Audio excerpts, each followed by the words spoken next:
Hey everybody, this is Mark Vogel here for my Module 5 Ideal Learning Space. Before I show you the actual physical layout I came up with, I just wanted to share a few things that kind of caught my attention throughout the module. The first one was on page 206 in the course textbook when Victoria Bergsagel mentioned if Rip Van Winkle were to wake up today, he'd probably still recognize our schools. We went from the industrial age to the informational age, and we're going into the innovation age. But if you look at our schools, they still look like the factory model with cells and bells, especially in the upper grades. This I can certainly relate to because I teach high school math, and a lot of our classrooms are set up how they've been for years now. And it kind of led me to, I wanted to share this video, just a quick little, if you get the chance to watch the whole video, it's a great clip. Prince EA is the guy's name, and it's called I Just Sued the School System. But there's one little clip here that I want to show. Proceed. Exhibit A. Here's a modern day phone. Recognize it? Here's a phone from 150 years ago. Big difference, right? Stay with me. Here's a car from today.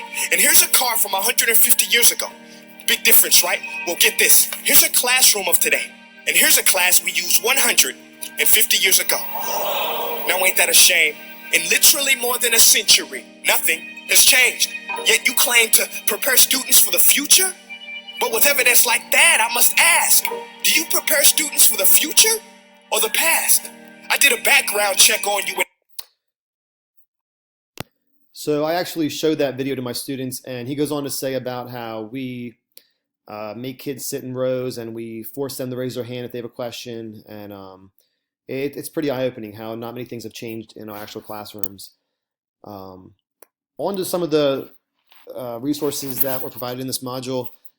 This model is one that I think I would really like to use here, where I could do maybe 10, 15, 20 minutes of direct instruction at the beginning of the class, and then 3 stations of about 15 to 20 minutes each, and then wrap up at the end of the class where I could go over any common struggles the students might have had, kind of prepare them for what's coming up, give them any upcoming dates, or let them even get a head start on their homework.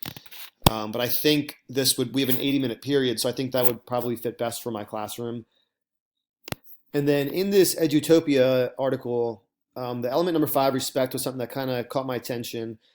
I teach Algebra 1, and I know not every student enjoys math. Some struggle with it, but if I can kind of create a environment that the students they feel okay to take risks, and I can relate with them.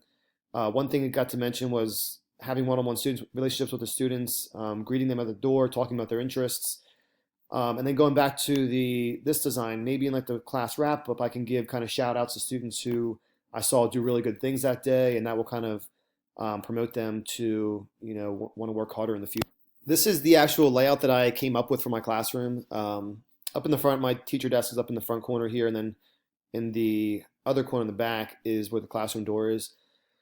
So I would like to do the three stations after I did some type of direct instruction, and up front in the projector, I'd be doing a small group learning that I would lead.